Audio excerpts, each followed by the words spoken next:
Bien, comencemos entonces repasando un poquito lo que es el impuesto al valor agregado, ¿no? El impuesto al valor agregado, como su nombre lo dice, se origina principalmente en este denominado valor agregado, que quiere decir que cada una de las actividades productivas comerciales que son parte de la cadena del comercio, de la cadena de producción, de alguna manera están alcanzadas por este denominado valor agregado, ¿no? Es decir, cada una de las fases productivas va agregando propiamente un valor, ¿no? Ya sea de comercio, un valor de producción, etcétera, y a ese valor se aplica este impuesto denominado impuesto al valor agregado. ¿Qué quiere decir? Imagínense que yo soy un importador, traigo de China algún producto, ese producto, vamos a suponer que yo soy mayorista, de alguna manera ese bien lo vendo a un intermediario, vamos a poner en 100, el intermediario lo vende en 150 al detallista, yo voy a pagar impuesto al valor agregado sobre 100 bolivianos, el intermediario sobre 150, y pónganle que el detallista, le vamos a llamar, venda 200 bolivianos. Entonces él también va a pagar IVA sobre 200 bolivianos. De ahí que viene este impuesto denominado impuesto al valor agregado, ¿no? Entonces con este curso vamos a entender un poquito y repasar qué es este impuesto al valor agregado, y vamos a entender cuáles son los libros auxiliares de compras y bancarización que deben ser presentadas con cada declaración jurada mensual, o por lo menos elaboradas, en el caso del Newton específico, entre comillas. Seguido vamos a explicar qué son los Newton específicos. De alguna manera, entonces, el registro, que lo vamos a ver, si no es hoy, mañana, el registro de bancarización, el auxiliar de bancarización, por lo menos tiene que estar realizado, revisado y documentado mensualmente, ¿no?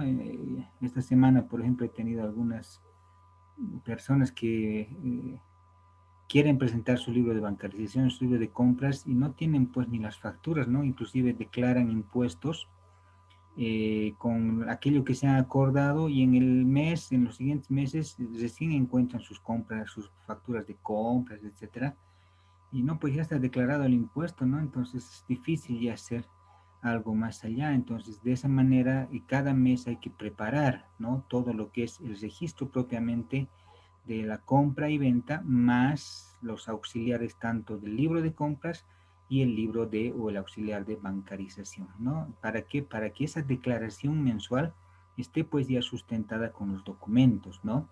Entonces les voy a invitar el próximo mes de febrero, voy a hacer un curso para que presentemos, por ejemplo, el impuesto a las utilidades de las empresas con el sistema CIAD.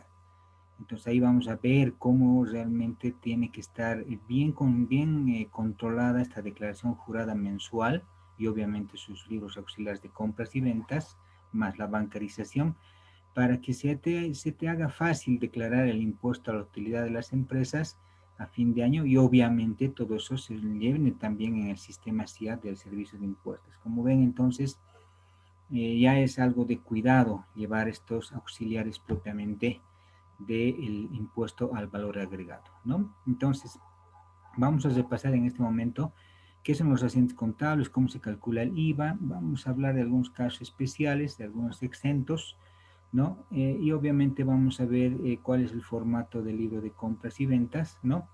Y dentro de ello vamos a hablar un poquito de la regularización de impuestos, que tiene que ver también con esto de bancarización, y ya en el video y en la práctica van a encontrar el llenado del formulario IVA y T, ¿no? Y un ejemplo más de rectificación de este impuesto, ¿no?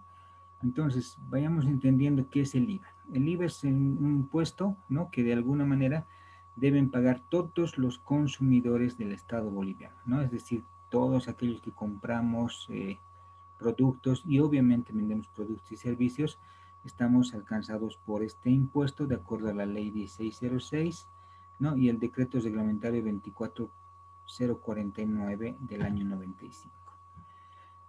Las características del impuesto al valor agregado es primero que es un impuesto indirecto, ¿no? Es decir, no consulta la capacidad económica de las personas. ¿Qué quiere decir? Un dentista paga el 13% del IVA, pónganle sobre una factura de 100. Una persona que está vendiendo, pónganle un refrigerio en 9 bolivianos, 10 bolivianos, también paga el 13% del IVA.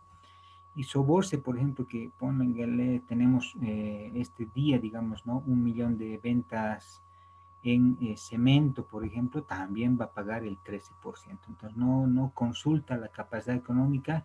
No es como el caso, por ejemplo, de países como el Perú o como Colombia, donde, por ejemplo, los microempresarios solamente pagan, o los emprendedores en algún caso, pagan el IVA del 8%, y pasado 2 años, 3 años ya de considerarse ya no emprendimiento, sino un comercio, esas empresas ya pagan el 12% de IVA, ¿no? En el caso de nuestro país, entonces, no se considera esa capacidad económica, es decir, un microempresario paga lo mismo que un empresario antiguo o grande, etcétera. De esa manera, entonces, este impuesto en el país por lo menos no consulta la capacidad económica propiamente dicha. Este impuesto también es de naturaleza real, ¿no? ¿Por qué? Porque grava a todo aquello que significa el sujeto pasivo, es decir, aquel que está comprando y vendiendo propiamente dicho, ¿no? También este impuesto es un impuesto proporcional, por eso se llama impuesto al valor agregado, porque cada una de las agregaciones de valor que se realizan se tiene que ir sumando, si quieren, el 13% también de este impuesto.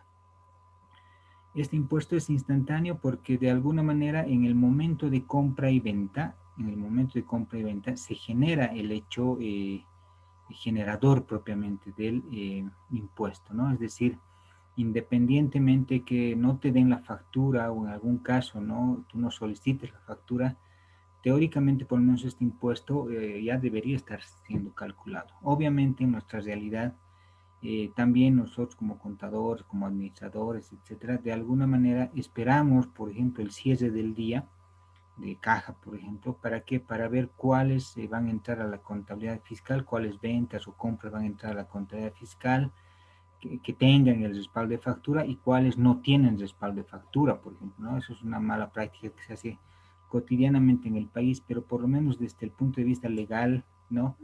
El solo hecho de comprar y vender ya debería estar generando este impuesto IVA, por eso es un impuesto instantáneo, ¿no? Es un impuesto plurifásico, ¿por qué? Porque se agrega las distintas etapas de producción de un producto final, por ejemplo, en el caso de comprar pan en un supermercado, por ejemplo, ¿no? Eh, Te va a facturar el supermercado. El panadero le va a facturar al supermercado el pan. El molino que elabora la harina para el pan le va a facturar al panadero, ¿no? En este caso al panadero. Y el productor de trigo que de alguna manera le está vendiendo el trigo a la molinera también le va a facturar, ¿no? De esa manera entonces este impuesto se entiende como plurifásico, ¿no? De alguna manera también las personas que están obligadas a pagar, calcular este impuesto, son todas las personas naturales o jurídicas que hagan operaciones de compra y venta. La ley le llama enajenación. Entonces, todos aquellos que hacemos compra y venta estamos alcanzados tanto como beneficio, el crédito fiscal IVA, como una deuda que tenemos con el Estado en lo que es el denominado débito fiscal, ¿no? También se aplica a la prestación de servicios, aquello que es intangible, ¿no? Ya sea inclusive servicios independientes. Se aplica también, por ejemplo, al arrendamiento de bienes, ¿no? En el caso, por ejemplo, de alquilar volquetas, tractores a una construcción, está alcanzado este impuesto, ¿sí? Eh, el alquiler de bienes inmuebles, que alquileres de casas, oficinas, etcétera, también está alcanzado por este impuesto.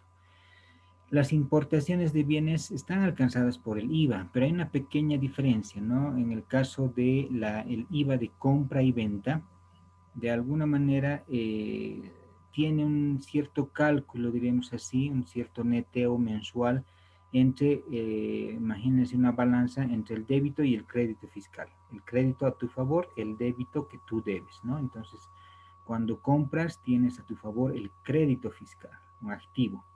Cuando vendes, tienes una deuda con el Estado que se llama débito fiscal.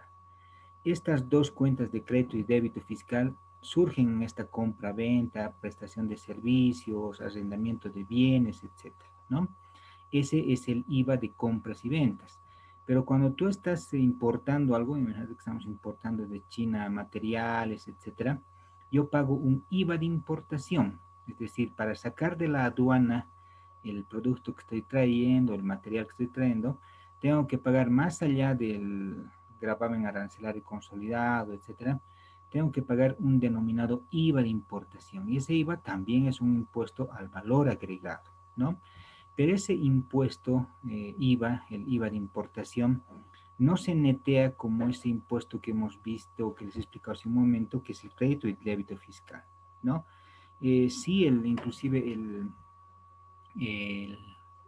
servicio de impuestos en algún caso, ¿no? Este IVA de importación te sirve para, de alguna manera, pagar eh, otros impuestos si quieres, pero el IVA de importación es un tratamiento un poquito especial a diferencia del IVA de compra y venta. Lo que estamos hablando acá entonces es el IVA de compra y venta cotidiano en las operaciones propiamente de compra y venta de bienes, ¿no? En algún caso de bienes y servicios, en este caso entonces se entiende por bien a cualquier tipo de mercadería física, tangible, que se esté comprando o vendiendo, como por ejemplo bienes de consumo, alimentos, bienes muebles como teléfonos, computadoras, etcétera, y también servicios que tienen que ver con aquello intangible, es decir, aquellos trabajos, ¿no? Aquellos trabajos que muchos profesionales te prestan, ¿no? Como el caso de un servicio dental,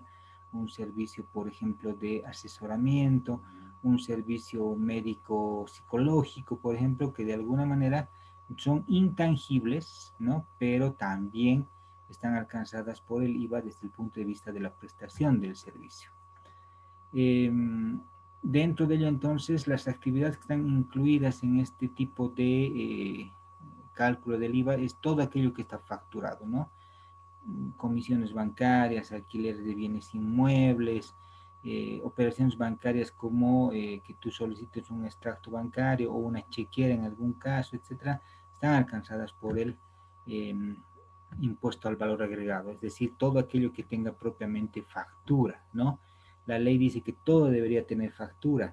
En algún caso, ya la cotidianidad de las empresas, de la gente o de las personas naturales principalmente, asumen que de alguna manera, si no te dan factura, no se está dando origen a este impuesto, pero de alguna manera también es parte de la cultura tributaria exigir también de alguna manera esta factura, más ahora, por ejemplo, que ha salido la devolución del IVA, ¿no? Más adelante también me invitaron a un seminario que es el IVA, ¿no? Es decir, la devolución del IVA a todas aquellas personas que, por ejemplo, ganen por debajo de 9.000 bolivianos, entonces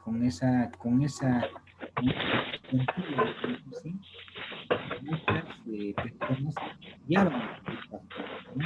Van a preferir ir a mercados formales, como en vez de ir, por ejemplo, al mercado informal, van a preferir ir a un supermercado Dijo que nos puede estar pasando. y de alguna manera las mercancías. Ajá.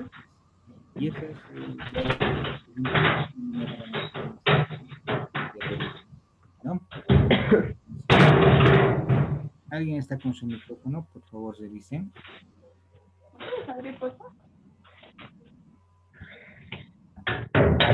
Ah, Vamos a ver quién está con Gabriel hasta ahora. gracias, ¿no?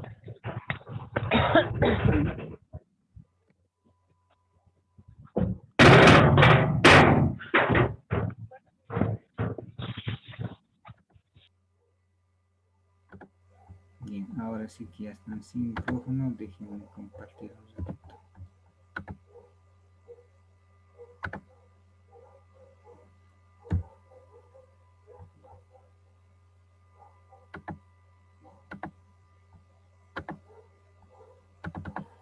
Bien, entonces todas aquellas personas que de alguna manera exijan en la compra y venta de bienes facturas están alcanzadas entonces por el impuesto al valor agregado, tanto a tu favor como la deuda que tienes por el débito fiscal, ¿no?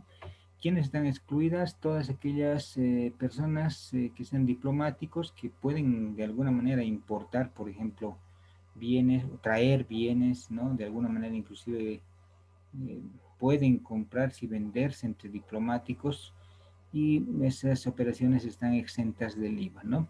Las operaciones de coaseguro, ¿qué es el coaseguro? Es cuando una empresa aseguradora, ¿sí? Se asegura, valga el término, ¿no? Es decir, tú te compras un seguro para tu vehículo, te tienen que facturar, pero esa empresa que te ha vendido el seguro tiene que asegurarse con otra empresa de seguro. Y eso se llama el coaseguro. Y eso está, dice, exento también del impuesto al valor agregado, ¿no? Todas las operaciones que se hagan en zona franca, si ustedes conocen aquí en la ciudad del Alto, en la avenida 6 de marzo, es la zona franca, dentro de esas cuatro paredes que se llama zona franca hay operaciones comerciales de compra y venta, y esas operaciones comerciales no están alcanzadas por el IVA porque no son facturadas. Una zona franca es un territorio, una región del país que de alguna manera es más o menos como los denominados puertos secos, ¿no? Es decir, se puede descargar alguna mercadería que viene del exterior ahí y mientras no salga de las cuatro paredes de esa zona franca, en el caso del Alto, no se está todavía desaduanizando, valga el término, esta operación. En el caso, por ejemplo, de Cobija, la ciudad de Cobija, toda la ciudad de Cobija era considerada en un momento zona franca, es decir, tú comprabas, vendías en Cobija y técnicamente nunca estabas alcanzado por el IVA porque pues eras considerada zona franca toda la ciudad propiamente de Cobija, ¿no? Y la venta de inmuebles, venta de casas, terrenos, etcétera, que están alcanzados por otro impuesto municipal denominado el impuesto a la transferencia, ¿no? El IMT, el impuesto municipal a la transferencia. Este impuesto se debe declarar, hemos dicho, de manera mensual en relación a la terminación del número del NIT, ¿no? De alguna manera, entonces, si tu NIT termina, por ejemplo, en 1, debes empezar a declarar el 13, ¿no? O tienes como límite de declaración hasta el 13 de cada mes. Si tu NIT termina en 17, en 7, perdón, tienes como límite para declarar el 19 de cada mes. Entonces esto se declara mensualmente y en esa declaración debe estar bien respaldada esta operación de compra y venta más aquello que signifique la facturación, ¿no? Que esté también respaldada en lo que es el auxiliar de bancarización, ¿no? Entonces, estas operaciones de compra y venta tienen que estar respaldadas, ¿no? Por documentos auxiliares que son el libro de compras y ventas y además del libro de bancarización también de compras y ventas. Hoy ya el sistema, ¿no? El denominado facilito, ¿no? O el sistema de facturación virtual también, o la declaración de los impuestos, inclusive a través del sistema Newton, ya hace que toda esta operación de compra y venta y declaración de compras, ventas, llenados de libros auxiliares, ya estén respaldadas por un sistema informático que el Servicio Nacional de Impuestos o el Servicio de Impuestos Nacionales te lo proporciona, ¿no? La tasa es el 13%, se aplica siempre al valor de la venta o al valor de la compra y se declara en estos formularios, el denominado formulario 200 versión 3 para el IVA y el formulario 400 versión 3 para el impuesto a la transacción, que es un impuesto que viene bien asociado a las ventas, además, dependiendo si eres contribuyente GRACO o PRICO, entiéndase por GRACO o PRICO, a los grandes contribuyentes y a los principales contribuyentes, ¿no? Los principales contribuyentes son los que mayor volumen tienen de movimiento en el país, caso Sobose, por ejemplo, que es un PRICO, y caso GRACO, que de alguna manera son denominados grandes contribuyentes, ¿no? Como el caso, por ejemplo, de La Cascada, que es un GRACO, ¿no? Gran contribuyente, el resto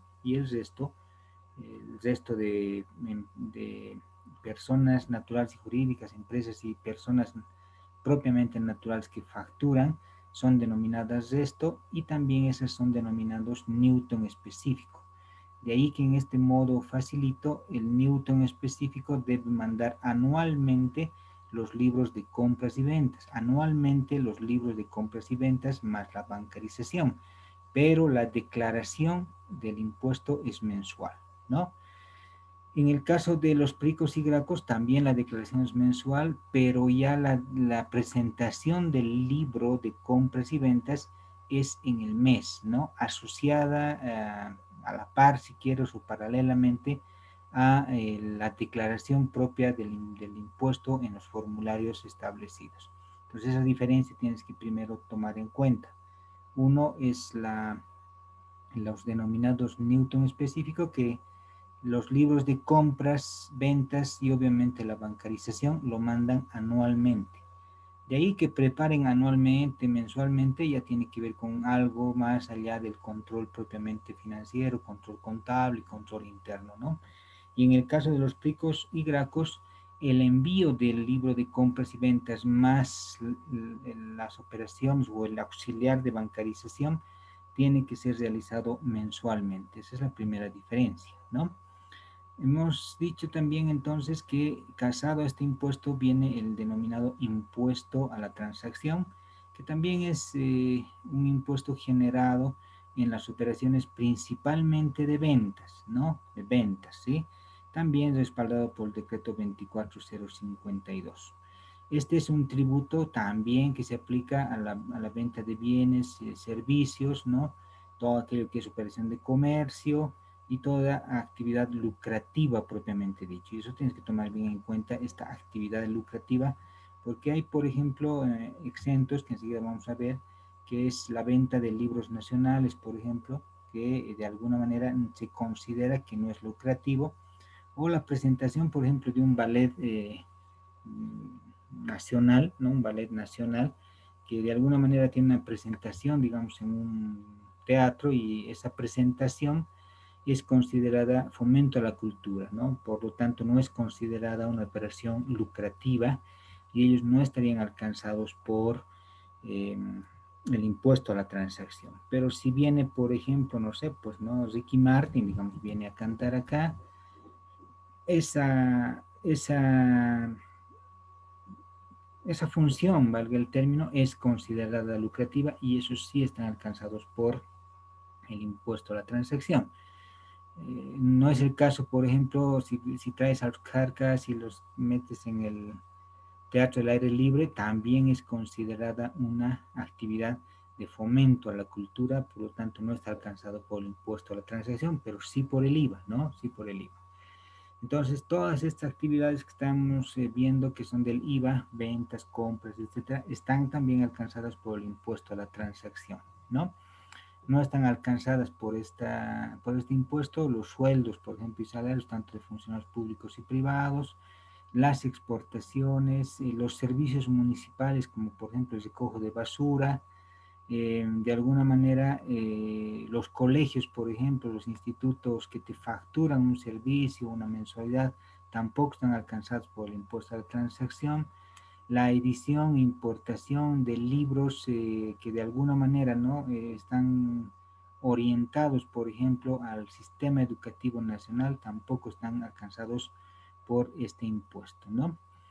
Dentro de ello, entonces, también, ¿no? De alguna manera, eh, algunos, algunas operaciones de comercio, como el caso de venta de minerales, por ejemplo, o también empresas que paguen, por ejemplo, otros impuestos como el consumo específico, el denominado IC, tampoco están alcanzadas por el impuesto propiamente a la transacción. En este caso vemos un ejemplo del cálculo del impuesto a la transacción, el 3% del valor de la venta, ¿no? Si estamos vendiendo una computadora de 1.000 bolivianos, yo tengo que pagar como empresario el 3% de esos 1.000 bolivianos como impuesto a la transacción, declarada también mensualmente, ¿no? Y también, de alguna manera, acompañada también con el libro de ventas, ¿no? El IVA, de alguna manera, entonces, como ven ustedes aquí en la diapositiva, tiene este formato tradicional de registro, ¿no? Estamos comprando, por ejemplo, aquí mercadería, ¿no?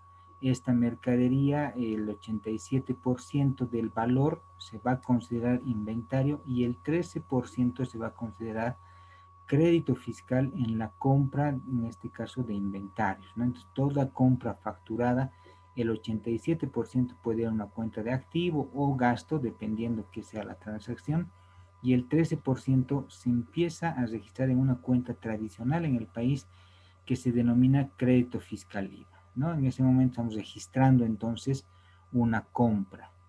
Y cuando vendemos, ¿no? Igual recibimos, por ejemplo, el dinero en efectivo, en primera instancia, el 87% de esa venta va a ser registrada en una cuenta de ingreso por ventas, pero el 13% de esa venta facturada es una deuda que tengo con el Estado y esa deuda se denomina débito fiscal IVA.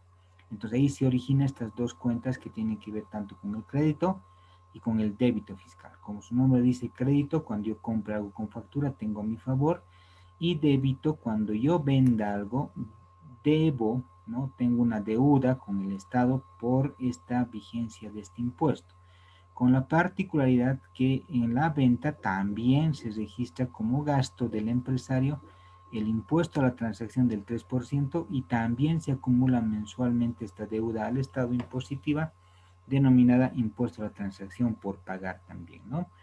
De alguna manera, entonces, los mayores del IVA siempre van a estar conformados de esta manera. ¿Por qué les muestro mayores? Porque de alguna manera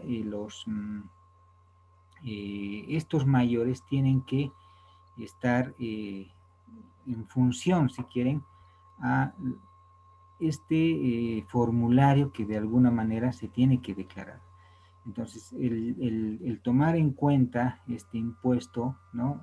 Y estos mayores ya tiene que ver con la parte propiamente de manejo, ¿no? De la cuenta tanto de crédito y débito fiscal. Katy, has levantado la mano. Sí, una consulta.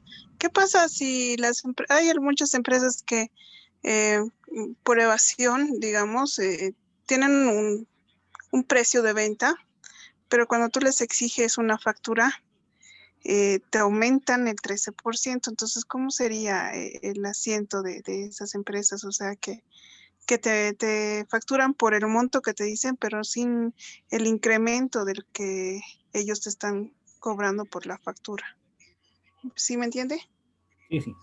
Bueno, es algo tradicional en el país, ¿no? Si yo me voy, digamos, al mercado informal, vamos a poner que estoy a comprar una computadora por la Eloy Salmón, me dicen, no sé, ponle 5.000 bolivianos, digamos, me dicen, ¿no?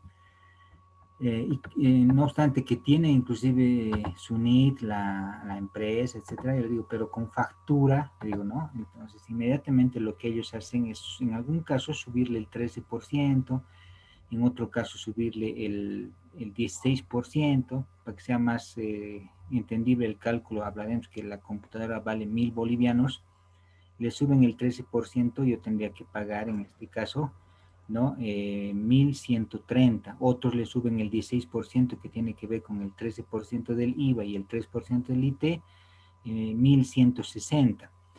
De alguna manera es algo que se da en el mercado informal, ¿no? Pero ya desde el punto de vista legal, esa práctica no es factible. Técnicamente estarías incumpliendo la normativa legal tributaria. Y en el registro contable, ¿no? De alguna manera también tendrías que registrar aquello que estás facturando. Vamos a suponer que el vendedor te puso en la factura 1.200 o solamente 1.100. Entonces, lo que está en la factura, independientemente que sea el cálculo correcto que haya hecho o no el vendedor, se haya equivocado al registrar, etcétera, lo que está expreso en la factura, lo que está explícitamente inscrito en la factura, eso tiene que estar en el asiento contable, ese importe tiene que estar en el mayor y ese importe tiene que estar en el libro de compras y ventas. Si no es así, ¿no? Si no es así, pues de alguna manera muchos empresarios inclusive, ¿no? De alguna manera quieren corregir, por ejemplo, el libro de compras y ventas, etcétera, hasta por buenitos, diremos así, quieren adecuarse a la norma y quieren que su impuesto esté bien declarado, etcétera. No, pues ya directamente se han puesto la soga al cuello, porque el servicio de impuestos es lo primero que va a venir a hacer por solamente haber hecho tú la rectificación del libro de ventas, ya te viene la fiscalización, ¿no? Y de ahí para adelante es como que te han puesto marca, ¿no? O sea, siempre va a venir la fiscalización porque de alguna manera les has mostrado que estás haciendo mal. Entonces, en la parte contable, ¿no?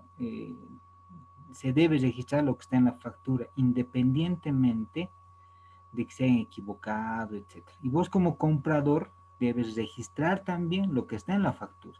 Si tú has pagado 1.200 y te han dado una factura por 1.000, no podrías registrar los 1.200. Tienes que registrar los 1.000, lo que está expresamente en la factura.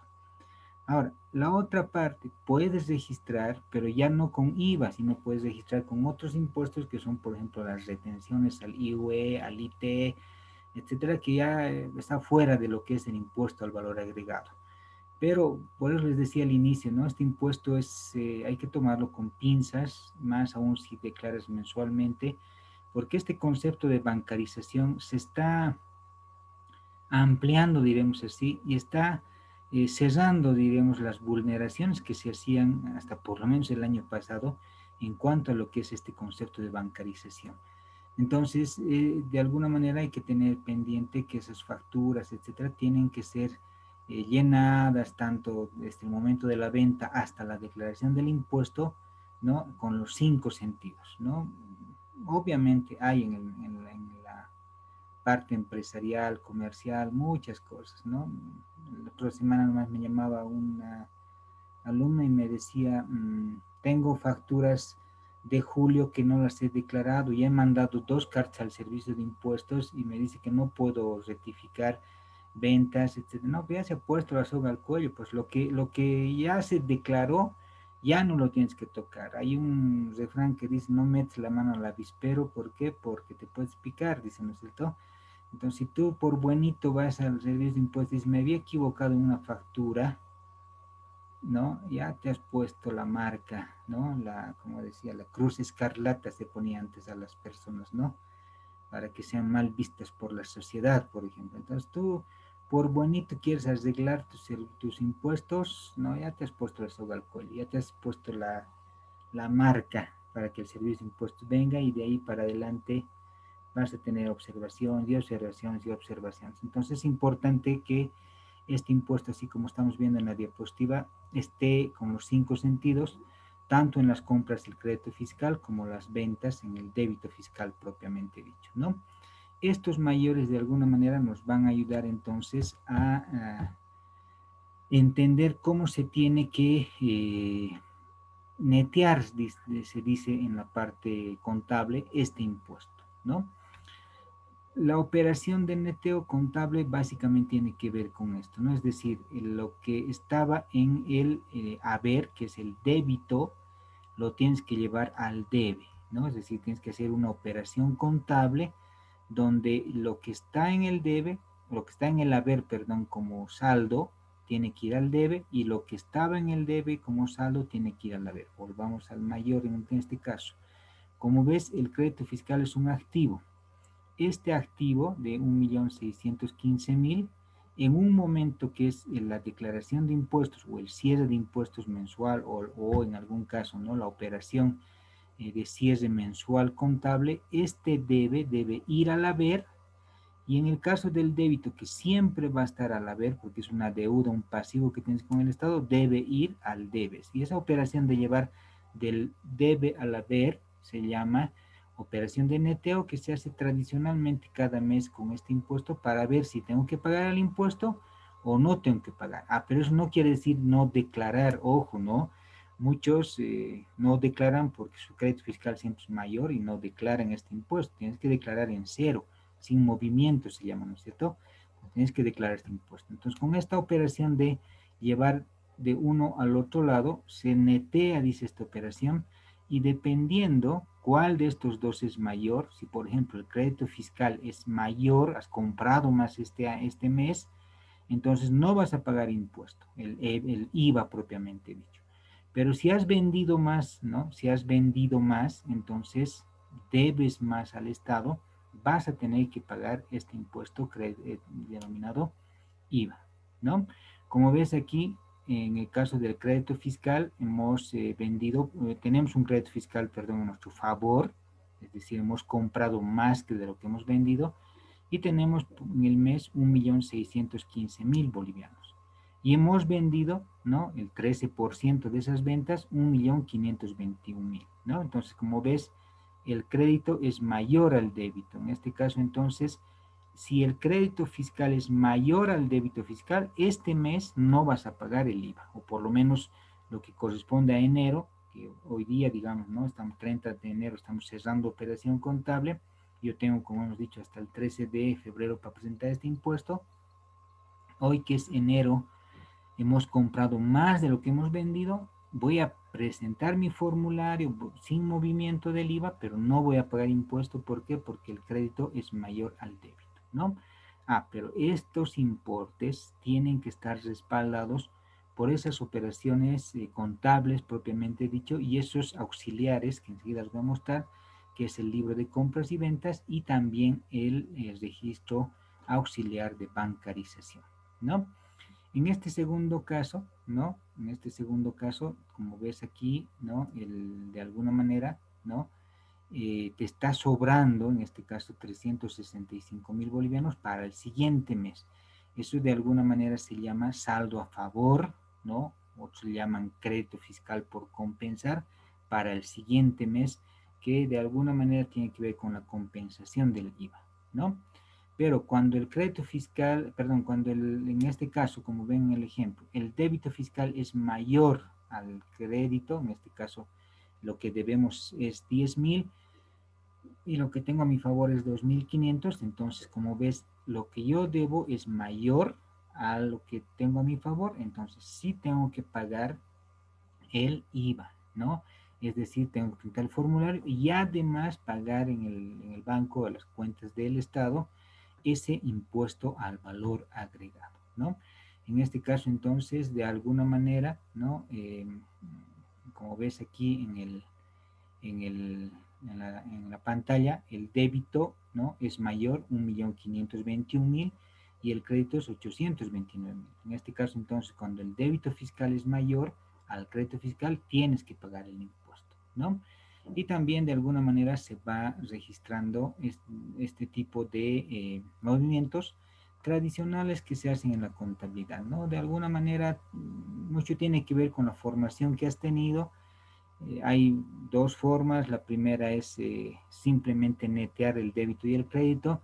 Y la segunda es crearte cuentas provisionales por mes que tiene que ver con el IVA por compensar, que es a tu favor para el siguiente mes, o el impuesto por pagar, que también es IVA. Pero son maneras solamente contables, dos caminos para llegar a un solo camino, que es ya sea el pago o saber cuánto de crédito fiscal tengo para compensar el siguiente periodo, ¿no? Entonces, esta es la manera de compensar. En el próximo seminario que vamos a ver un poquito con más detalle cómo influencia esto cada mes, debido a que el IVA es anual. Vamos a ver de alguna manera cómo influencia este impuesto de manera anual.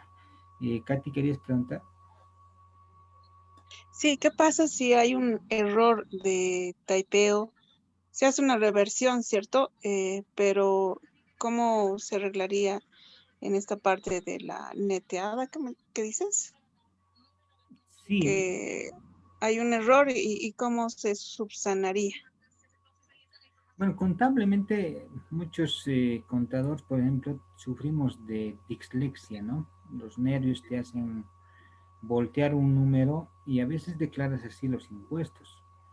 Contablemente, el sistema contable, por ejemplo, bueno, es cuestión de encontrar el error y revertir el error. Pero si ese error, por ejemplo, es en el crédito fiscal, puedes de alguna manera hacer la rectificatoria del formulario si has presentado, ¿no? De alguna manera, entonces, puedes hacer la rectificatoria del formulario siempre y cuando sean compras, por ejemplo. Pero en el caso de ventas ya no puedes hacer la rectificatoria. Tienes que de alguna manera solicitar al servicio de impuestos hacer esa rectificación, ¿no? Porque te has volteado los números si quieres. Y bueno, prepararte nomás para la fiscalización, ya sea con tu auditor interno, tu auditor externo o la propia auditoría o revisión que te venga a hacer el servicio de impuestos, y ahí sustentar, ¿no? Que ha habido un error de volteo de números, ¿no? Sustentando con la copia de la factura, ya sea manual o sea automática, sustentar ese error que has cometido, pero siempre y cuando no se altere la factura, ¿no? O sea, la alteración de facturas ya es un delito inclusive penal. Pero si tú puedes sustentar que de alguna manera ha habido un volteo de números al declarar en el sistema contable y obviamente en el libro de ventas, entonces de alguna manera tienes que sustentar eso para una posible fiscalización. Ahora no todos vienen, ¿no? O sea, de 10 fiscalizaciones, de 10 solicitudes, vendrán pues, dos, ¿no es cierto? Y las otras 8, de alguna manera se puede realizar este tipo de arreglo, diremos así, ¿no? Pero por ahí vos eres uno de los dos que te va a venir a fiscalizar y en ese momento entonces tienes que sustentar eso con mínimamente el respaldo de la factura y obviamente hacer una memoria, ¿no? Porque la memoria es tan frágil, hacer algo escrito que de alguna manera te sustente donde ha habido este error, ¿no? Bien, continuando entonces, ya les había dicho, hoy ya muchas empresas ya están declarando sus compras y ventas en lo que es básicamente el sistema denominado Facilito, que de alguna manera es aquel software que el servicio de impuestos te proporciona para que tú hagas la declaración tanto de compras y ventas, ¿no?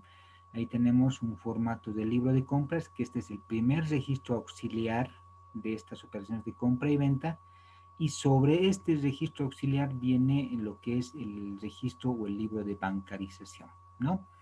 Como ves en este caso tenemos ciertos datos, ves ahí en la factura, se tiene que poner la fecha, el número de NIR, la razón social, el número de autorización, el código de control, etcétera, que es muy importante para el libro propiamente de compras, como también el registro auxiliar de bancarización. La particularidad en acá que ves en la pantalla es que, por ejemplo, en el primer registro tenemos un total de factura de 102 bolivianos, el segundo registro, si sigues el cursor, ¿no? 2.500 bolivianos, que de alguna manera estos dos datos no estarían alcanzados por el registro de bancarización. Pero este tercer registro de 89.809 ya está alcanzado por lo que es la bancarización. Entonces, dos cosas que tienes que tener pendiente. Cuando yo haga la operación de compra y venta, tengo que registrar un libro propiamente de compras y un libro de ventas. Y en ese libro de compras y ventas tiene que ingresar todo aquello que tenga factura, tanto en la compra como en la venta.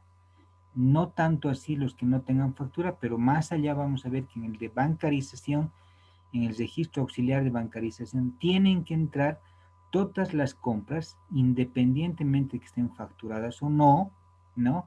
Pero que sean mayores a 50.000, uno, dos, que tenga un concepto de tracto tributario que enseguida más voy a explicar, y además todas aquellas operaciones que no tengan factura, pero que estén alcanzadas por las retenciones tanto del IUE, del IT, ¿no? Que de alguna manera signifiquen compra de bienes inmuebles, terrenos, etcétera, o también todas aquellas otras operaciones de compra de bienes, ¿no? Inmuebles, bienes muebles, perdón, como vehículos, por ejemplo, ¿no? Entonces, de alguna manera, eh, esas particularidades lo vamos a explicar más adelante en lo que es el registro de bancarización.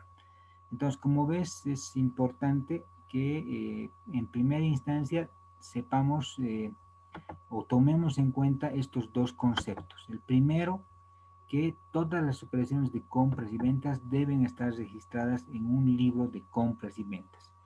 Y dependiendo el monto y la operación contable de estas compras y ventas facturadas, tienen que también estar en el registro auxiliar de bancarización, que enseguida vamos a empezar a explicar propiamente el concepto de bancarización. Obviamente esto se tiene que registrar o se tiene que declarar en los formularios propiamente establecidos. Bien, a ver, les mostraré ahora un pequeño sistema contable. Como ven, aquí tenemos el sistema ZigZag. Como ves aquí en este asiento, estoy registrando, por ejemplo, la compra de inventarios, ¿no? Veremos aquí el comprobante. Como ves, aquí es registrado contablemente, he comprado, dice inventarios, ¿no? Y es registrado, en este caso dice el total de la compra por 1000 unidades a 120 bolivianos, ¿no? Y he pagado el 30% en crédito, etc. Pero está entrando el 87% a mi cuenta de inventario y estoy registrando el denominado impuesto al valor agregado, IVA, del 13%, ¿no? De alguna manera, entonces, así estamos registrando en un sistema contable. Ahora veremos una venta. Veremos aquí un ingreso. Veríamos a ver este ingreso. Registro en el ingreso, estoy registrando en caja, etcétera. Y acá está la cuenta, ¿no? La cuenta que tiene que ver con el débito fiscal propiamente dicho, ¿no? En las ventas, entonces, registro el débito propiamente fiscal, ¿no? Y en este formulario, en este comprobante, registro también el impuesto a la transacción y el impuesto a la transacción por pagar, que son un impuesto que viene muy asociado al propio impuesto al valor agregado. Entonces, a ver, vamos a ver ahora el libro de ventas. Acá, por ejemplo, tengo vamos a ver primero el libro de compras. Como ves, este es el libro de compras que ya el sistema de alguna manera me ayuda a registrar en cada momento que hago una compra o una venta, a registrar seguramente todas mis operaciones. He registrado seguramente aquí una compra casa ideas, unos lienceres puede ser, equipo de computación, una computadora, he pagado servicios básicos que tienen que ver con luz, agua, etcétera, ¿no? Entonces estoy llenando el primer registro auxiliar que tiene que ver con el IVA, que es el libro de compras, ¿no? Y ahí tengo que tener la particularidad de entender esto, el valor de la factura, todas aquellas operaciones que pasen de 50.000 bolivianos o tengan, que sean menores a 50.000 bolivianos, pero que tengan ciertos conceptos especiales como el tracto tributario, ¿sí?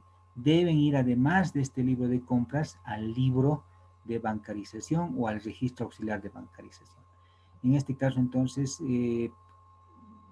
comprado, valga el término, o he pagado los servicios de un notario de fe pública por 5.000 bolivianos. Entonces no bancarizo.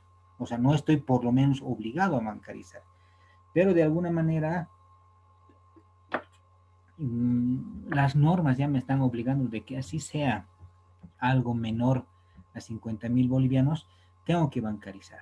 Ya entrando al concepto de bancarización, ¿qué es bancarizar? Es que el pago que estoy haciendo de estos servicios se realice a través del banco. Eso nomás es bancarización.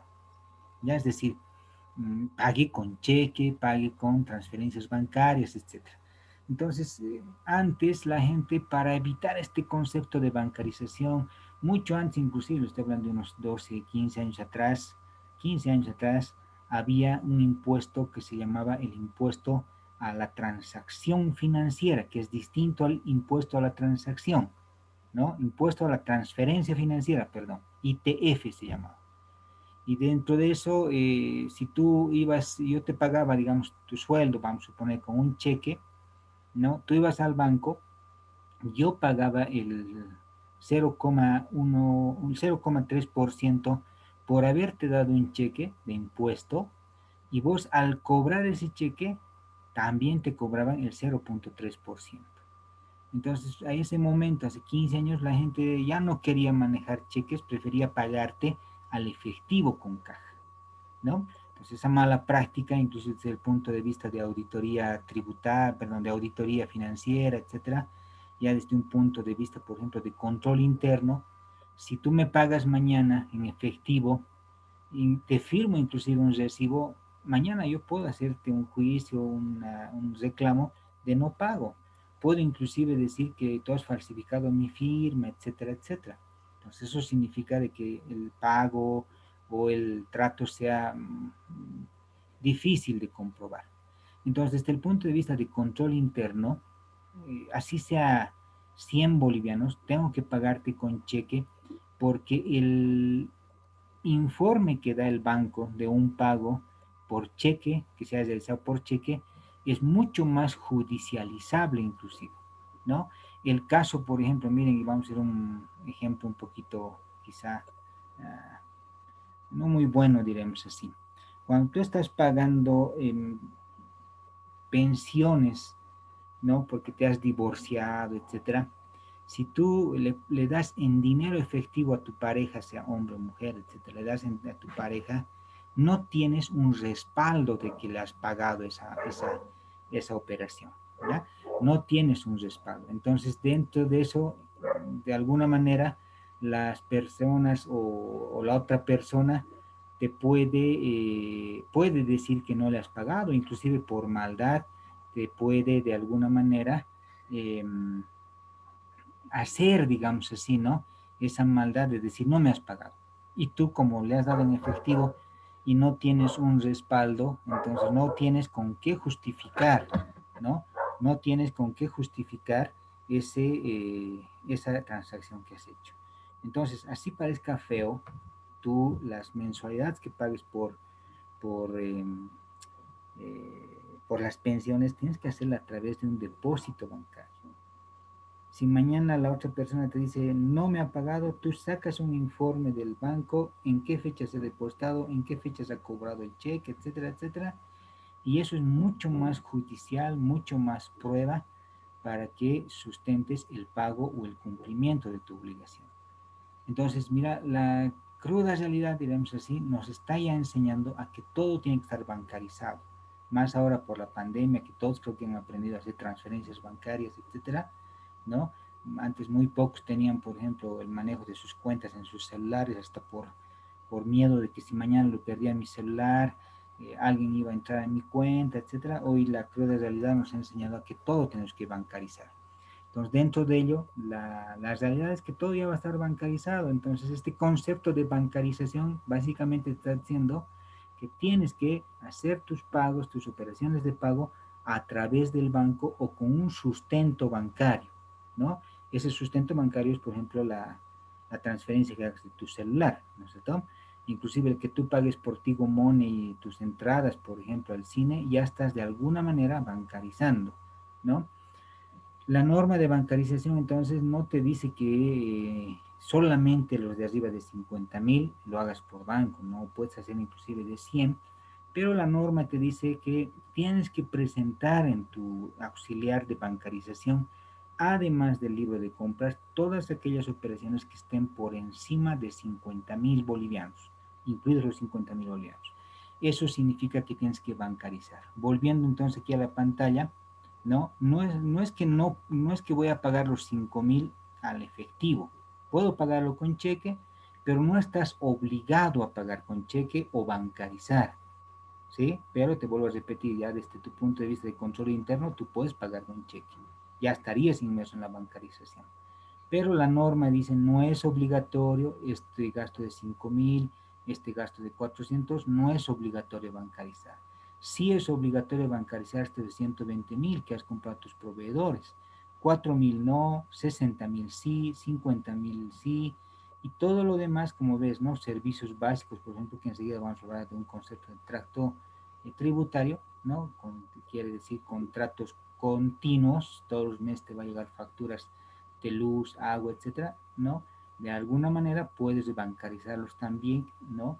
Pero no estás obligado. Entonces, como ves aquí, la diferencia entre tus dos libros, ¿no? Tus dos libros auxiliares respaldados a este impuesto, que es el libro de compras y ventas, más la bancarización, ¿sí? Son los registros auxiliares que tienen que ver mucho con este impuesto y también aquellos que tienen que ver con esto que es la esencia de este seminario, que es propiamente la bancarización.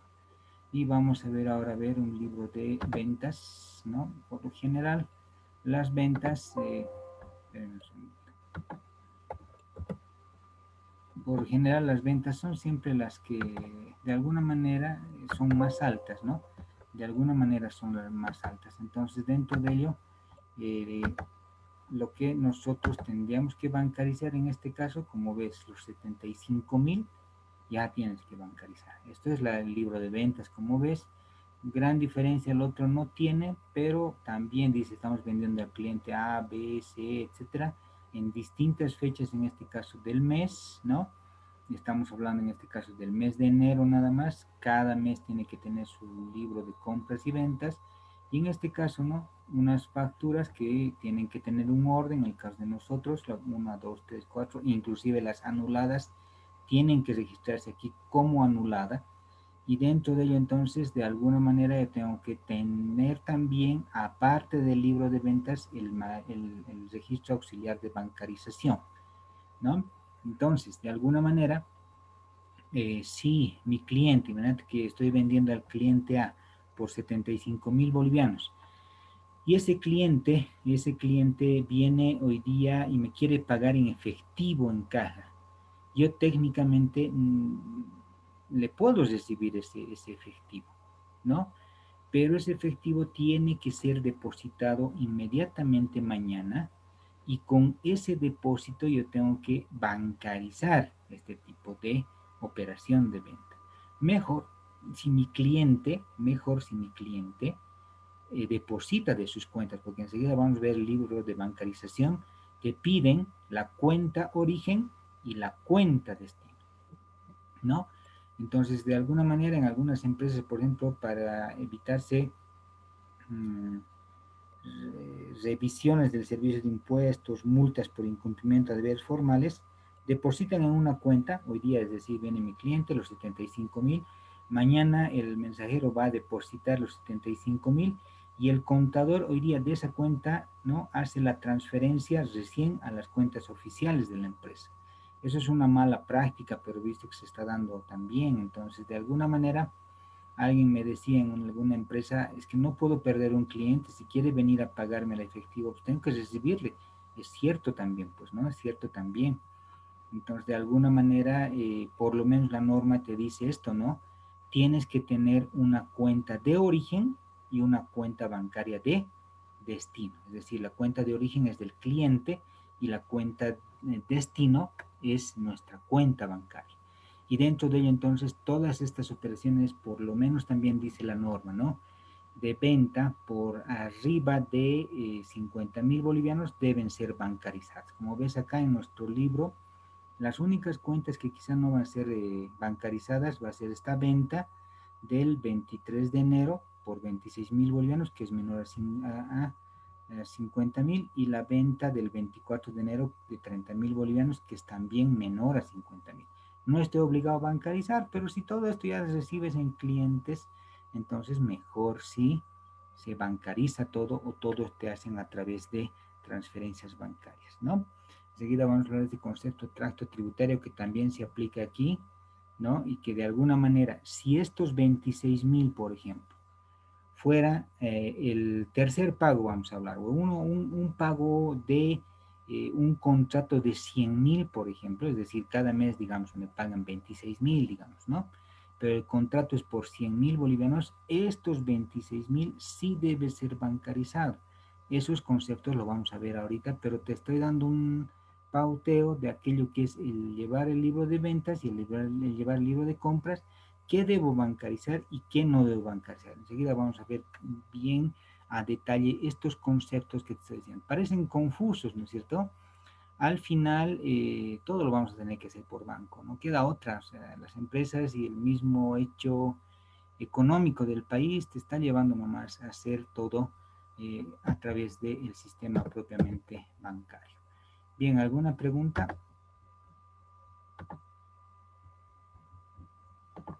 ¿Alguna consulta? Ya para entrar al concepto propiamente de bancarización.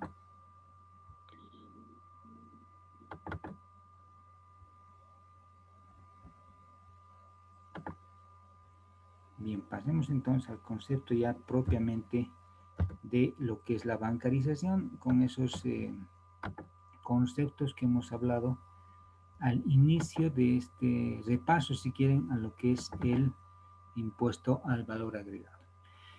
Bien, la palabra bancarización, entonces, como les he dicho, es básicamente que todas las operaciones económico-financieras se hagan a través del sistema financiero bancario. Y ese término internacionalmente se conoce como bancarización. Este concepto de bancarización no es solamente el país, el sistema tributario del Perú, el sistema tributario de Argentina, Chile, Estados Unidos, etcétera, ya utilizan este concepto propiamente de bancarización. Dentro de ello, entonces, el marco normativo de esta operación propiamente llamada bancarización es la Ley 2492, que en el artículo 66 dice que toda operación económica de pago debe ser respaldada por un medio fehaciente de pago. La ley 62 en el artículo 20 modifica la ley 2492 y habla que esos documentos fehacientes de pago, por lo menos para este concepto de bancarización, deben ser aquellos por encima de los 50.000 bolivianos, ¿no? El Decreto Supremo 27310 habla de estos documentos fehacientes de pago y dice que estos documentos son todos aquellos originados por el sistema bancario, es decir, boletas de depósito, transferencias bancarias, hoy que está de moda, ¿no? El número de transacción económica a través de banca móvil, banca por internet, etc. Y la resolución normativa de directorio 17 del año 2015, que de alguna manera habla de cómo debes respaldar las transacciones bancarizadas a través de documentos de pago. Y aquí surge un concepto bien importante que también es el control, ¿no? Y orden de estos documentos propiamente de pago, ¿no? Ahí podemos hablar de un contrato, por ejemplo, ¿no? Toda operación, nosotros en el país estamos tenemos aversión a hacer contratos, ¿no? Por una parte, desde el punto de vista humano, hay todavía en el país este cumplimiento, ¿no? De un cierto concepto de lealtad entre proveedor-cliente, cliente-acreedor, etc. Caso, por ejemplo, de, no sé, pues, ¿no? El servicio de los denominados albañiles, ¿no? Los constructores.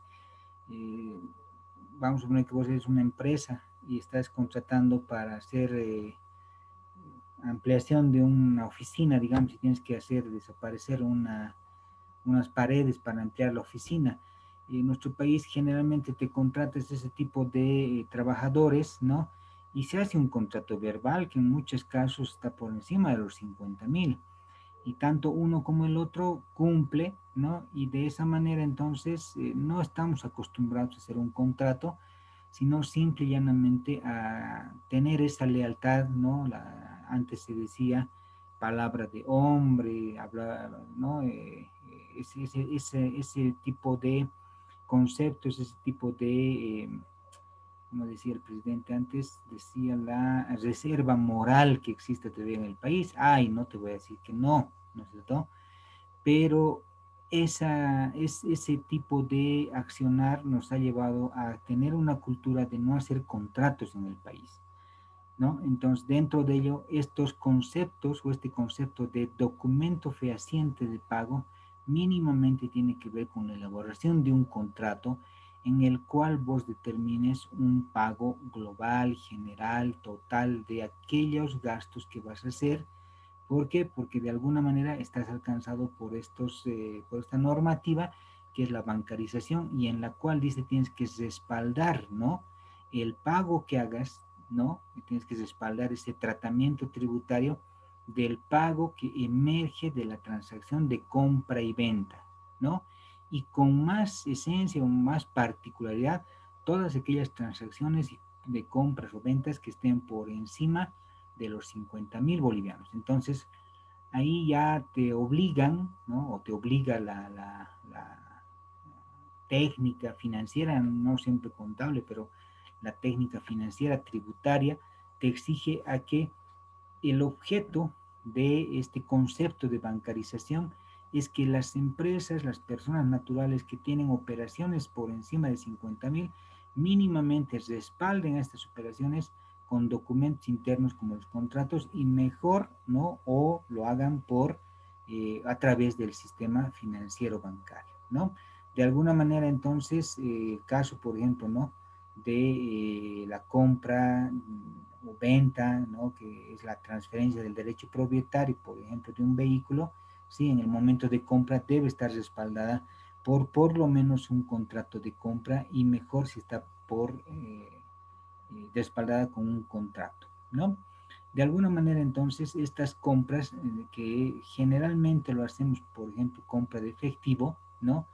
Tienen que de alguna manera estar respaldadas con la bancarización, es decir, como ves acá en el ejemplo de la pantalla, estoy comprando, dice, una maquinaria por 150.000 bolivianos, tiene factura, como hemos dicho, tiene que ser parte del libro de compras, ¿no? Pero el hecho de que esta compra sea superior a 50.000 bolivianos, ya estás obligado a bancarizar, es decir, esta compra representa compra de maquinaria en efectivo, pero muchos consideramos que la compra en efectivo es pagar con dinero contante y sonante, ¿no? Es decir, llevar el dinero en el maletín, ¿no? Entonces, dentro de ello, esa operación que sí representa efectivo, estoy comprando al contado, si quieres, la máquina, ¿no?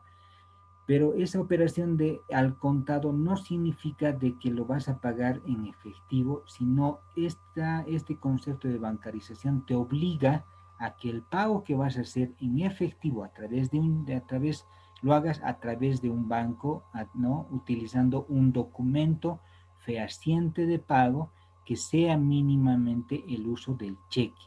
En este caso, por solamente que el monto sea arriba de 50.000 bolivianos, y para evitarme problemas yo voy a bancarizar, voy a entregarle un cheque, ¿no?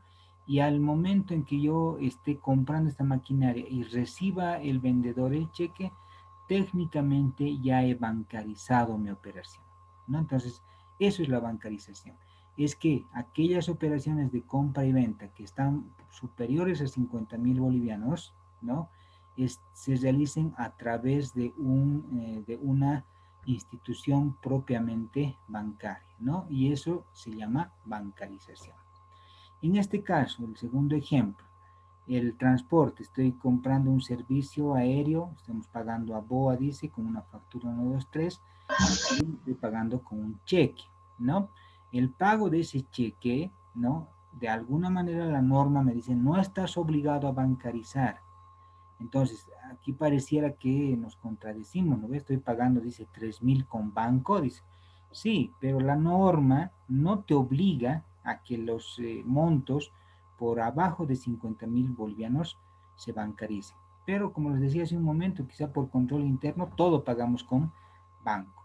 Hay empresas que tienen ya reglamentos de caja, donde por ejemplo dice toda la operación de compra y venta que no sea, por ejemplo, gastos menores como, no sé, transporte, pago de pasajes, o que tengan que pagarse en dinero contante sonante, no pueden pasar de los 5.000 bolivianos, y si pasa, se tiene que pagar con cheque. O en este caso, directamente todo se paga con cheque, ya estás aplicando al banco a todo, pero la norma te dice que los montos por debajo de 50.000 bolivianos no están obligados a bancarizar, pero la operación contable puedes realizar, no te están prohibiendo de que lo hagas a través de la operación bancaria. Entonces, por control interno, muchas empresas todavía pagan con cheque y dependiendo del monto, ¿no? Se presenta o no en el libro de bancarización.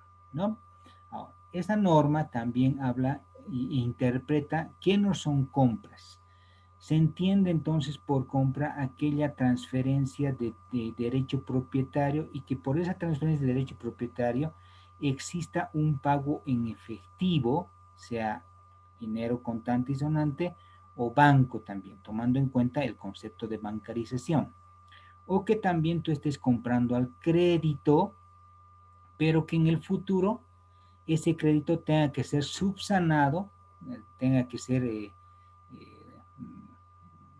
condonado de alguna manera a través del pago, ¿no? Entonces, de esa manera se entiende también que las compras a crédito también en su momento de pago tienen que ser bancarizadas, pero tomando ese concepto que es pago en efectivo. Entonces, ¿qué es pago en efectivo?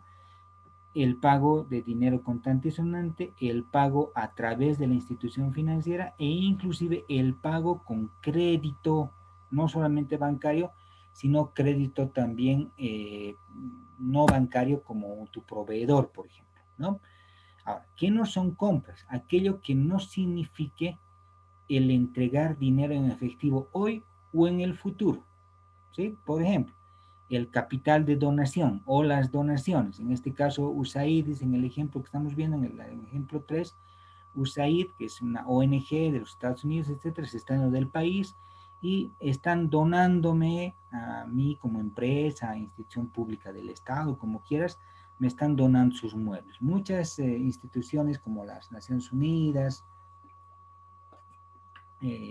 muchos de esos organismos internacionales como la Organización Mundial de la Salud, imagínate que vienen a hacer un estudio de, no sé, Chagas, por ejemplo, acá, y pues traen médicos de todo el mundo, y para que ellos hagan sus operaciones aquí, vamos a suponer que la OMS compra todo lo que son, vamos a suponer, microscopios, etcétera. Mañana se va, de aquí a 3 años, 5 años, cuando termine el proyecto, se va, no se van a ir con todo su equipo, ¿no ve? Ese equipo, por norma de este tipo de instituciones, tiene que ser donado a distintas empresas, inclusive privadas o instituciones, inclusive privadas, como institutos, hospitales privados, inclusive tienen que ser donadas a ellos. Entonces, en este caso, como el ejemplo dice, USAID se está yendo y está regalando, valga el término, está donando sus muebles a nuestra empresa. Yo registro en este momento entonces la recepción de esos muebles, porque son activos para mí, pero no estoy pagando en efectivo, ¿sí? Tengo que registrarlo con una contracuenta que en este caso se va a llamar capital de donación. Entonces, estos muebles no significa que los estoy comprando. ¿Por qué? Porque me están donando y esa donación no tiene concepto de pago en efectivo. La norma entonces, la resolución de directorio 1715, dice que no se considera compra en efectivo las donaciones, por ejemplo. Y esas donaciones, como no representan efectivo, no están o no están alcanzadas por la bancarización, es decir, no se bancariza. ¿Y por qué? Porque obviamente no hay efectivo y qué cosa voy a pagar a través del banco si no hay efectivo. Entonces, aquellas compras que no significan el movimiento de dinero en efectivo no son bancarizadas tampoco, ¿no? O en algún caso, ¿no? Imagínate en el otro ejemplo, estamos viendo que ha habido una campaña, ¿no? Vamos a poner en este caso, dice la Fundación Peluditos, que de alguna manera ha recibido dineros, inclusive de monedas que ha recibido dineros, en una campaña que lo han hecho en la calle, y aquí en el ejemplo dice que se han recaudado 100.000 bolivianos en efectivo. Entonces yo estoy registrando ese dinero y lo estoy metiendo al banco. Primero, esta operación sí significa dinero en efectivo. Segundo, sí estoy bancarizando. ¿Por qué? Porque estoy depositando al banco. Pero ahí viene la pregunta, ¿es una operación de compra y venta? No, no es una operación de compra y venta. Entonces, la resolución de directores 17 del año 2015 dice, tampoco se bancarizan aquellas operaciones que no tengan, ¿no?, este concepto de venta. Es decir, no estoy vendiendo aquí perritos, no estoy vendiendo nada, sino me están donando dinero en efectivo que inclusive está por encima de los 50.000 bolivianos, pero la esencia de este dinero que está ingresando a nuestra fundación no es propiamente dicha una operación de compra y venta. ¿Por qué? Porque no estoy transfiriendo el derecho propietario de nada. Vos, por ejemplo, vienes y me donas 100 bolivianos para los perritos, ¿te estoy vendiendo algo? Otra cosa es que adoptes un perrito, etcétera, es otra cosa, pero en el momento en que tú me estás donando, ¿te estoy vendiendo algo? No, entonces no es una compra, no es una operación de compra y venta, así sea en efectivo, así sea mayor a 50.000. Si la esencia de esta operación no es una operación de compra y venta, no hay la transferencia del derecho propietario por un bien o por un servicio, eso tampoco se bancariza, así se utiliza el banco, así sea mayor a 50.000 bolivianos, ¿ya?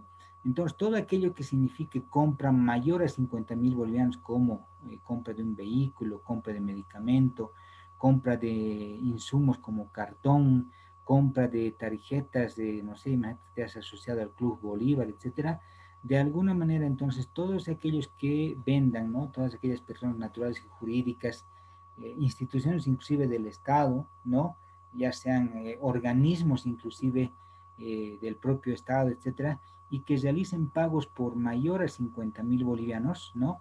Sean al contado, sean al crédito, inclusive sean pagos parciales y que el global pase los 50.000 bolivianos, están obligados a la bancarización. Entonces, el alcance de la resolución 17 del año 2015 del concepto de bancarización dice que todas aquellas operaciones de compra y venta, que signifique transferencia de derecho propietario, y que de alguna manera esas operaciones pasen los 50.000 bolivianos, tienen que ser bancarizadas. Quiere decir que tienen que ser realizadas a través del sistema bancario, a través de depósitos, transferencias bancarias, etcétera, etcétera, que signifique la utilización del sistema financiero bancario. Y eso básicamente es la bancarización, el alcance del decreto 17 del año, de la resolución de directorio 17 del año 2015, ¿no? Dentro de ello, entonces, como ves acá, estamos comprando muebles por 100.000 bolivianos. El 87% de los 100.000 bolivianos va a ir a la cuenta de activo muebles y el 13% a crédito fiscal. Primero, ¿es operación de compra? Sí. ¿No es cierto? Compra y venta, sí. ¿Por qué?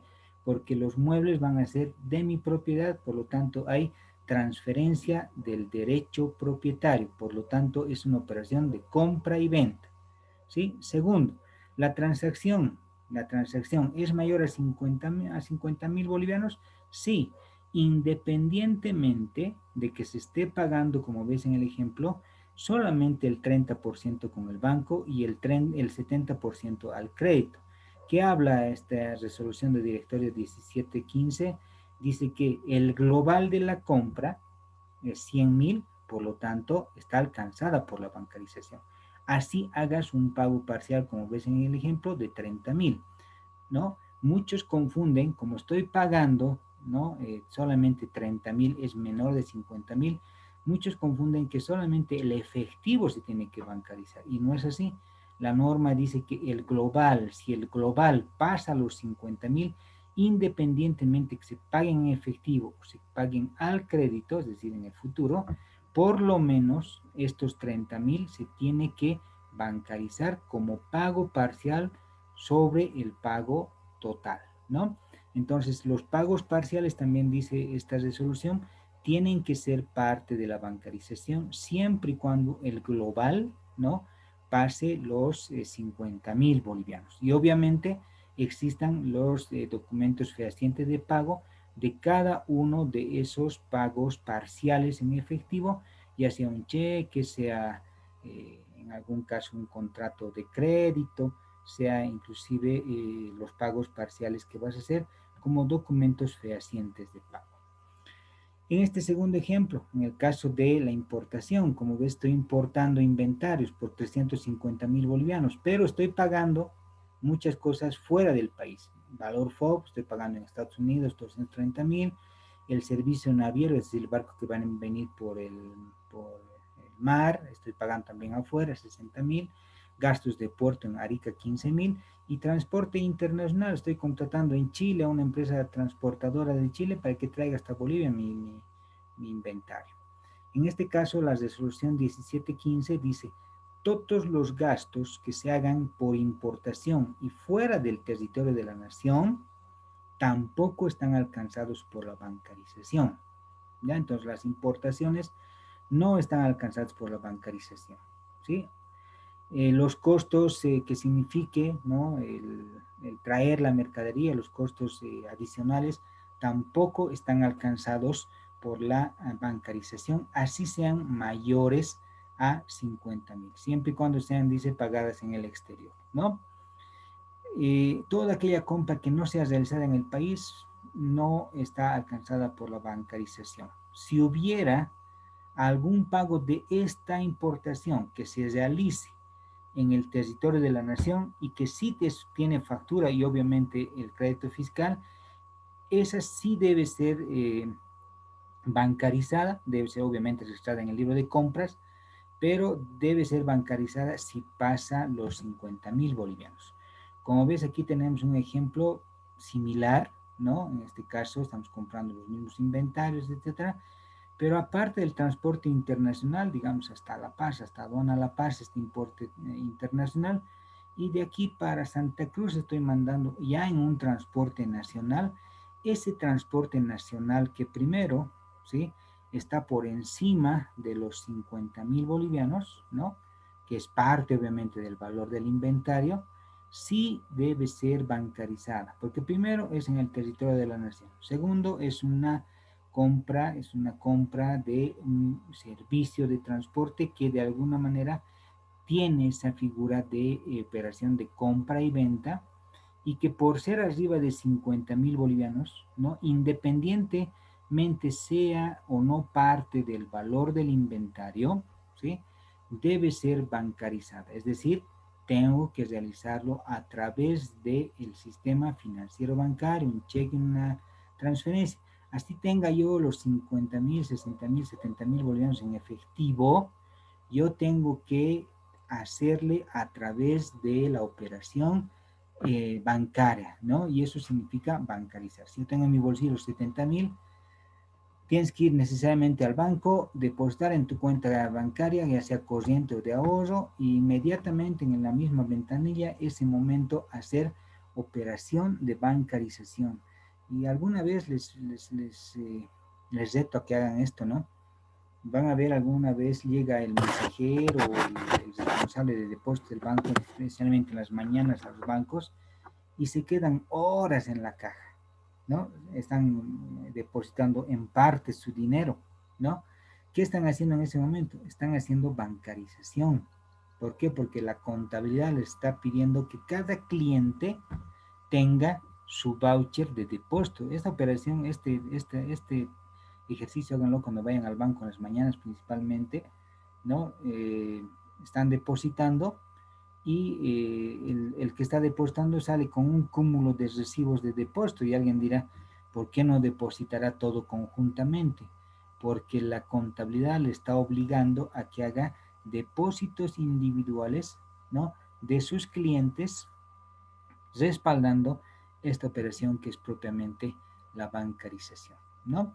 Entonces, la transacción de compra y venta tiene que ver, obviamente, con esa transferencia de derecho propietario, y que de alguna manera esta operación, ¿no? Ya sea de contrato de obras, venta de bienes, prestación de servicios, etcétera, que de alguna manera entonces esté respaldada por recursos monetarios. Eso también se considera como operación de compra y venta.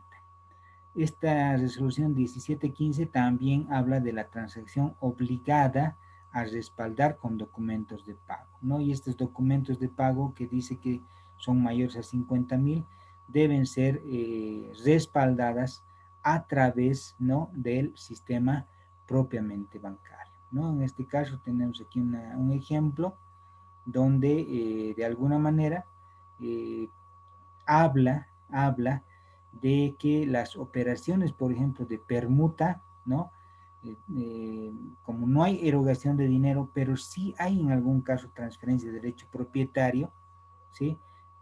Pero que de alguna manera, ¿no? Signifique no la utilización de dinero propiamente dicho, es decir, compra y venta propiamente dicho, sino la famosa permuta, no está alcanzada tampoco por la bancarización. Aquí vemos en el ejemplo que estoy comprando servicios de seguridad con una empresa a la cual le estoy vendiendo o le estoy entregando como pago insumos de seguridad. Imagínate que yo soy una empresa que trae uniformes de seguridad, ¿no? Importa, digamos, chalecos, antibalas, etcétera, etcétera. Entonces, esos son mis inventarios de mí, ¿no es cierto?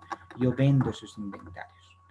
Y la otra empresa dice, está adquiriendo mis servicios, ¿no? Perdón, me está vendiendo sus servicios, pero de alguna manera le voy a pagar a esa empresa con inventarios, no en efectivo, ¿no? Entonces, dentro de ello, esta operación que se conoce como permuta no está alcanzada tampoco por la bancarización, pero sí debe ser declarada específicamente en el formulario 200, en la última parte del formulario que habla de propiamente esto que es la permuta, ¿no? Entonces, si por ejemplo estás comprando un vehículo, tengo un vehículo antiguo, o por lo menos medianamente antiguo, hoy me quiero sacar un vehículo nuevito, valga el término, voy a Incruz, Incruz me recibe como parte de pago mi vehículo antiguo, ¿no? Ese valor de ese vehículo antiguo no está alcanzado por la bancarización porque es una permuta, pero por lo general tengo que aumentar efectivo inclusive al crédito para el nuevo vehículo. Esa diferencia sí está bancarizada, independientemente sea menor a 50.000, ¿no? ¿Por qué? Porque el global de la compra del vehículo va a ser seguramente por encima de 50.000 bolivianos. Es decir, ponte, para que me entiendas, el nuevo vehículo vale 100 bolivianos, ¿no? Y incluso te dice, magnífico, te recibo tu vehículo antiguo, valga el término, o el anterior vehículo, y eso va a costar, ponle 60.000 bolivianos. Tendrías que aumentar solamente 40.000 bolivianos de los 100.000 que vale tu auto, o de los 100 que vale, 60 te están recibiendo como parte de pago tu vehículo y 40 vas a pagar en efectivo. Pareciera que esos 40 no está alcanzado por la bancarización, ¿sí? Entonces, de alguna manera, primero es una operación sí de permuta, que de alguna manera es una forma de compra y venta. Esa permuta primero tiene que estar alcanzada por la bancarización porque el valor general es de 100 bolivianos. Independientemente estés pagando el resto, ¿no? Con el resto estés pagando en efectivo y que sea menor a 50.000 bolivianos, pero el global, el valor del nuevo vehículo es 100.000 bolivianos. Como ves, hay que saberlo interpretar la norma porque de alguna manera muchos tropiezan con la supervisión del servicio de impuestos y al no tener estos conceptos de qué cosa se bancariza, qué es transacción económica financiera, etcétera, pecamos de ignorancia y esa ignorancia nos lleva a tener un cierto tipo de deficiencias, diremos, en esta declaración de lo que es propiamente la bancarización. La resolución 1715 entonces habla también de los documentos físicos o electrónicos que son reconocidos como documentos fehacientes de pago o de bancarización y que de alguna manera están respaldados por todo lo que es el sistema financiero bancario, ¿no? A través, por ejemplo, del ASFI y también del Banco Central de Bolivia. ¿Cuáles son estos documentos fehacientes de pago que sustentan tu bancarización? El cheque, la carta de crédito, la tarjeta de débito y crédito, las transferencias bancarias y las impresiones de transacciones. El cheque es lo más común, ¿no? O sea, haces un pago o te pagan a ti con un cheque, que es lo más común. Las cartas de crédito que tienen que ver con las importaciones, ¿no? Las tarjetas de débito y crédito que en muchos casos no pasan, digamos, 50.000, pero de alguna manera si hay un valor mayor a los 50.000 y estás haciendo un pago parcial, sí se puede hacer a través de las tarjetas de débito y crédito, y esas sí deberían estar bancarizadas. Pero si vos tienes tu sueldito, te han pagado 3.000 bolivianos este 30 de enero, y estás sacando, no sé, ponte el lunes 1.000 bolivianos, la siguiente semana 1.000 bolivianos, no estás obligado a bancarizar, así seas empresa, tengas NID, etcétera. ¿Por qué? Porque el valor es menor a 50.000 bolivianos. Las transferencias bancarias que tienen que ver con la banca móvil, etcétera, que sí de alguna manera tienen también que tener su impresión como respaldo o documento de pago, ¿no? Y las impresiones por transacciones, que es lo que vas a la ventanilla, ¿no? En la ventanilla te hacen firmar un recibo de depósito, un recibo de salida, etcétera. Eso tiene que ver con este concepto de documento de pago. ¿Qué no son considerados documentos de pago por el sistema financiero bancario?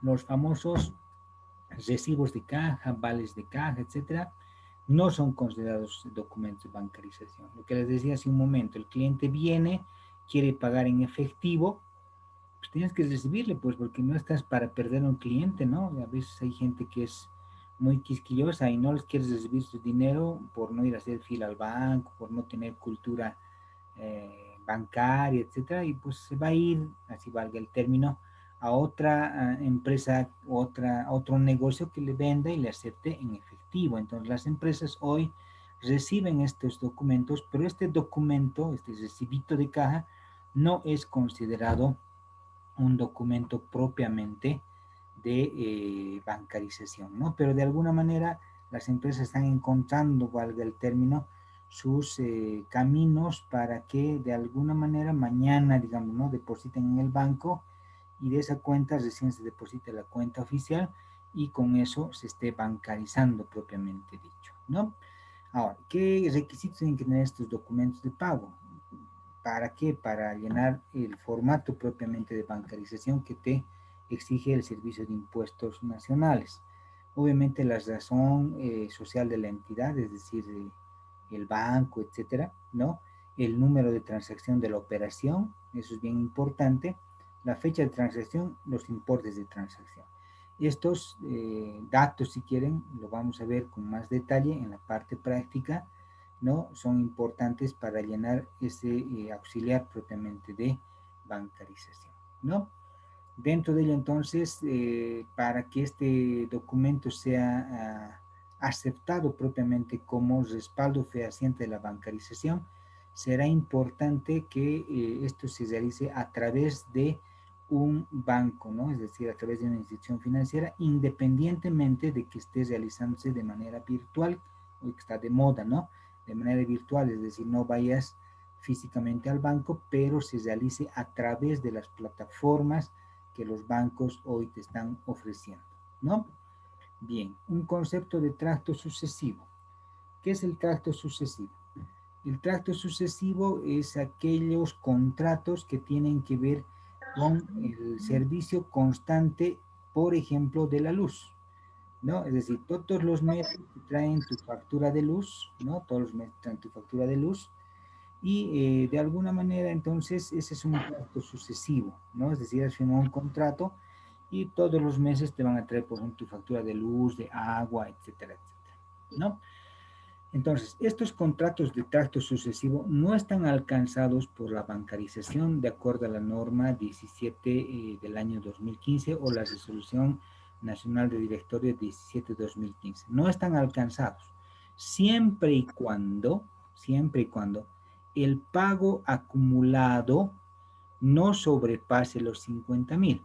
No pasa en la luz, en el teléfono, en el agua, etcétera, porque en el caso de la luz, por ejemplo, ponte que te traen a una persona natural, ponte que le traen 500.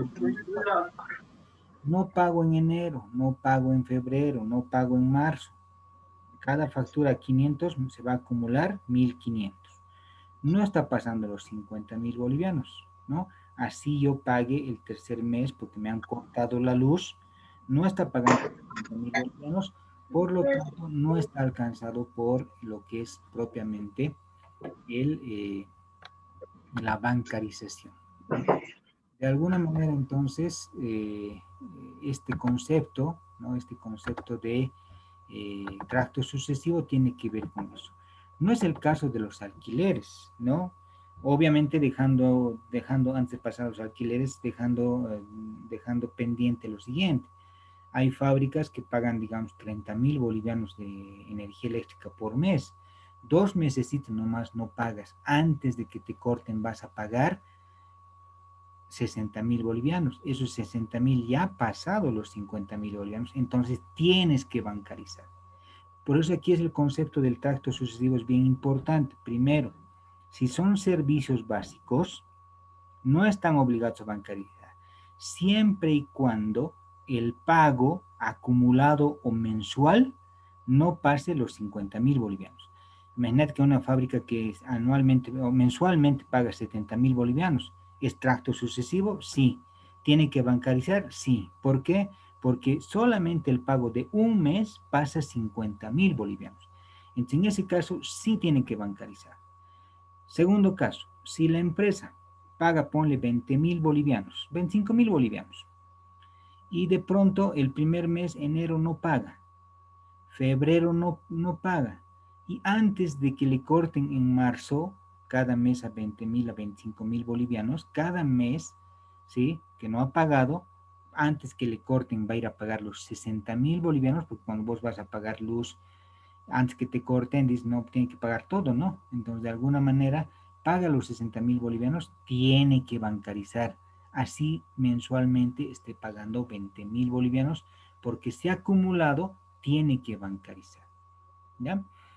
No es el caso de una familia que paga, no sé, ponte 300 bolivianos de energía eléctrica, 300 enero, 300 febrero, 300 en marzo, antes que le corten va a ir a pagar, ¿cuánto va a pagar? 900 bolivianos, es un contrato de tracto sucesivo, no pasa los 50.000, por lo tanto no está alcanzado a la bancarización. Obviamente estoy hablando como ejemplo, ¿no? Una familia no tiene NID, no tiene que presentar libro de compras, ventas, pero es para que me entiendas si una empresa tuviera el trato de una familia. El caso de los alquileres, ¿no? Es el caso más común del tracto sucesivo. En este caso, como ves, ¿no? Estoy pagando un alquiler de 20.000 bolivianos mensualmente, me dan mi factura, dentro de ello, o recibo oficial también, como quieras llamarle, dentro de ello entonces está alcanzado por el IVA, tiene que estar registrado en mi libro de compras y no lo bancarizo porque primero el valor no pasa de 50.000 bolivianos. Uno, dos, tengo un contrato de un año con el alquiler. Entonces, si yo voy a pagar 20.000 por mes, ¿no? Al año voy a pagar 240.000 bolivianos. Por ese contrato, técnicamente pasa a los 50.000 bolivianos, pero porque estoy haciendo un contrato sucesivo de pago sucesivo sin acumularme y estoy pagando 20.000 bolivianos, entonces no estoy obligado a bancarizar. Pero si como en el segundo caso, ves, estoy pagando de 3 meses, ¿no? En este caso 60.000 bolivianos, sí estoy obligado a bancarizar porque el valor del tracto sucesivo, del contrato de tracto sucesivo, ha sobrepasado los 50.000 bolivianos. Entonces, como ves, estas particularidades hay que manejarlas bien en el momento de la operación económico-financiera.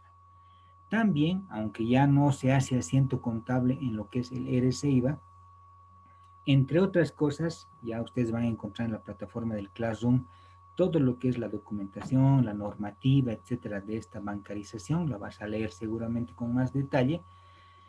Entre otras cosas, habla, si bien no, yo estoy pagando un salario, vamos a poner al gerente de 20.000 bolivianos, ponle, ¿no? De 10.000 bolivianos en algún caso, ¿no? Para que no le descuente en la planilla de sueldos y salarios el IVA al trabajador, ¿no? Él me tiene que presentar el formulario 110, ahora versión 4, ¿no? Y dentro de ese formulario me presenta para que no le descuente el denominado RC-IVA. Esta resolución normativa de directorio te exige a vos como empresario, aquí ya no estás comprando trabajos, si te das cuenta, ¿no ve? Ya no estás comprando nada, pero te exige, asociado a otros impuestos, que cuando tu trabajador te presente en este formulario, versión 110, versión 4, ¿no? Te presente alguna factura por encima de los 50.000 bolivianos, te pide que, acompañado de este formulario, te presente también el trabajador el pago que haya hecho a través del banco. Por ejemplo, si se ha comprado un vehículo, ¿no? Y te va a presentar la factura del vehículo siempre y cuando ese vehículo sea 0 kilómetros y esté saliendo de la casa de la casa importadora, ¿no? Suzuki, Toyota, etcétera. Entonces, así lo haya comprado inclusive al crédito, la importadora le va a dar su factura por arriba de los 50.000 bolivianos. Pero te exige a vos como empresa que también le ayudes al servicio de impuestos internos a que esta persona natural bancarice también sus pagos. Entonces te dice, si te presenta un importe en sus facturas por encima de los 50.000 bolivianos, además de la factura, debes respaldar, debes pedir que el trabajador respalde ese pago con un documento fehaciente de pago que es a través del banco o la denominada bancarización. Si no lo haces, es multa para ti más aquel impuesto que debes haber pagado por el denominado RCIVA, ¿no? Dentro de ello, entonces, ya entrando a lo que son las multas, si quieres, si tú no bancarizas, primero, en el caso de las compras, pierdes el crédito fiscal. Si de pronto has comprado algo por 60.000 bolivianos, pero has pagado en efectivo y lo has declarado en tu libro de compras, técnicamente tienes crédito fiscal, etcétera, no sirve. Directamente has perdido el crédito fiscal por no bancarizar. Y en el caso de las ventas, lo mismo, ¿no? Si tú de alguna manera has querido compensar, por ejemplo, el crédito y débito fiscal y no has bancarizado aquellos arriba de 50.000, pues pierdes aquello que es el débito y el crédito fiscal en cuanto a lo que hemos visto, la compensación. En relación a lo que es el impuesto de las utilidades, ¿no? Aquello que, les vuelvo a repetir, el próximo mes vamos a hacer un seminario de el IUE, y ahí van a ver qué importantes son las declaraciones de compras y ventas, débito y crédito fiscal que haces para hacer tu balance y para pagar el IUE. Entonces, si en esa declaración has hecho algo por arriba de 50.000, contrato sucesivo, etcétera, y no has bancarizado, no te sirve, por lo tanto, no te sirve para reducir el impuesto a la utilidad, ¿no? Y como te decía, en el caso del RSIVA, si tú no le has pedido a tu trabajador, entonces tú vas a pagar ese RSIVA que tu trabajador debería haber pagado, ¿no? Esta información de bancarización debe de alguna manera ser registrada, ¿no? En lo que es el auxiliar de bancarización, y ese auxiliar de bancarización debe registrar todos los pagos realizados, ¿no? Y dentro de ello también aquellos pagos que inclusive pueden ser anticipados o inclusive pagos posteriores a la entrega de factura y que de alguna manera cumplan los registros o las normas de la resolución de directorio 17/2015. Esta información debe ser enviada a través del módulo de bancarización del denominado sistema Da Vinci, ¿no? Y que dentro de esto entonces los contribuyentes Newton específicos, que son los que hemos hablado al inicio, que son la mayor parte de los sujetos de impuestos, están obligados a llevar esto y mandar estos registros de manera anual. Como les digo, empieza el día lunes, febrero, hasta el 15 de febrero, 22 de febrero, deben mandar anualmente su libro tanto de compras como su libro de bancarización o su auxiliar de bancarización, ¿no? Independientemente de que existan pagos parciales, etc. Bien, hasta aquí hoy el seminario. Mañana vamos a ver ya la parte práctica. Si alguien tiene alguna pregunta.